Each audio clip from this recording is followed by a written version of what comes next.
In this lecture, I want to talk about the relational database model and contrast it to earlier models and talk about some of the fundamental aspects that make it unique and make it powerful. And to start out, I want to define what a database management system is. When we're working with databases, they're always living within a database management system, and it's a set of routines that's capable of providing the following basic functions. Add, to add data into the database. Delete, to remove data from the database. To update, to change data in the database. And the all-important function, retrieve, to find information in the database and give it back to a user.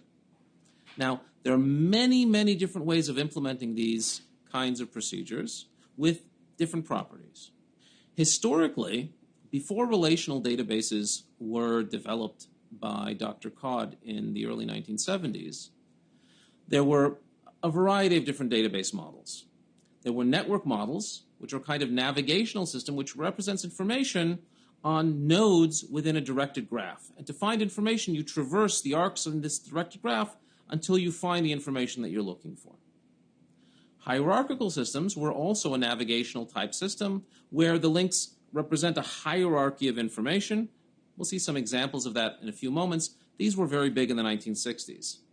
But after Dr. Cobb invented the relational database model in 1970, the principle of data independence, which we'll talk about in a few moments, made the relational database model the reigning model. It took a few years for this to happen, but by the early 1980s, nearly every database that was used in practice was a relational database. Okay? Later on was the development of object-oriented databases, which these days, when they're used, are often built on top of relational databases. They provide some ease of access as well.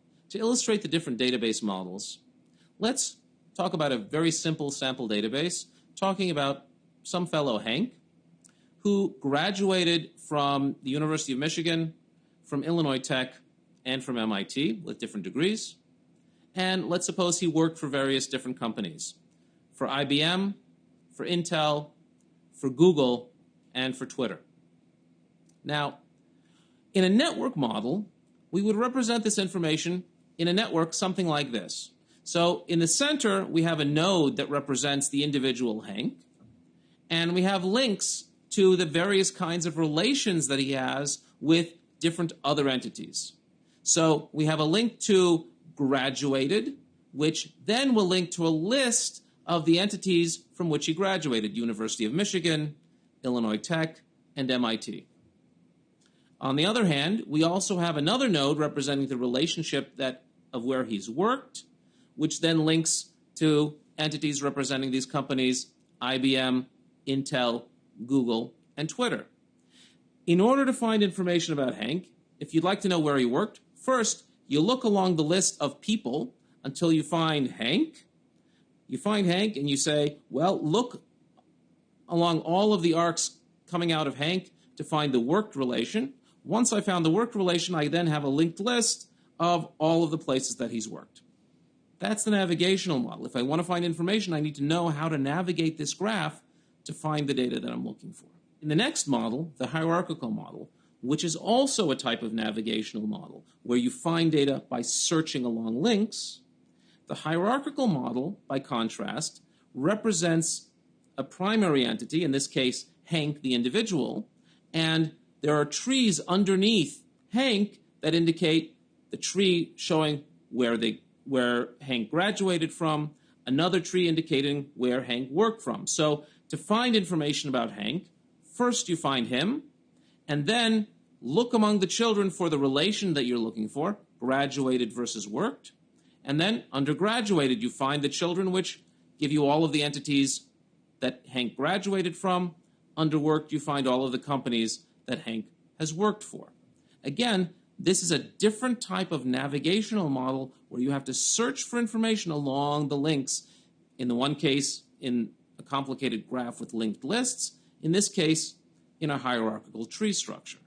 By contrast to both of these models, a model which on its face may seem more complicated, but in fact makes working with data much, much simpler, is the relational model. In the relational model, information is stored within tables. So we have information about who graduated from what university in one table. One column for people, one column for where they graduated from. So we have Hank graduated from Illinois Tech. Hank graduated from MIT. Hank graduated from Michigan. And each of those rows is unique within this table. At the same time, we have an entirely separate table for where people worked. Hank worked at IBM. Hank worked at Intel. Hank worked at Google. Hank worked at Twitter. These two different tables together then enable us to find all of the complex different relationships that we might want to find. How many people who graduated from Illinois Tech worked at IBM? Well, we link the two tables together by the fact that the same people graduated from certain institutions and worked at certain institutions, and through the magic of relational algebra and SQL, which we'll be learning about shortly, we can find that kind of information and much, much more. The key to the relational model is data independence. The relational model allows users to specify what data they require, but not how to get the data. The database management system does all of that for you. You tell it what you want, and it figures out how to find it as quickly as possible. That's called data independence, and that's a key innovation of the relational model. These older models are referred to, as I have been, as navigational models, because in them, the user of the database system has to specify how to navigate through all of the variegated data in the system to follow the pointers to find the data that you're looking for. Again, data independence in the relational model means you don't have to know how to find the data. You just need to specify what data you need. In fact, this is an instance of data abstraction. And data abstraction allows you to think about the structure of the data at one level without worrying about how it's implemented at a lower level. So if we think about the data, at the lowest level, somebody needs to think about how the data is stored physically on disks, in memory, where the bits are, the reliability of the memory systems, and so forth. And there are complicated low-level data structures and access paths to find this information and to put it together to form numbers and symbols and more complicated data. Then we can think about data at the logical and conceptual level. What data is stored and what the relationships are between different elements of the data. The logical conceptual level is the level that we're talking about when we talk about the relational database model. Then, if we go up to a higher level, which is a level that we can define as users of a database management system for our users outside of the technical arena, we can talk about the view level so that, for example, different kinds of users may have different views into the same database. If we talk about a healthcare management system, a patient will have a very different view of the data from a doctor. A doctor will be able to see all of the information, perhaps about patients and their history and so forth, test results, where patients will have a more limited view into that information, only the information that's relevant to them.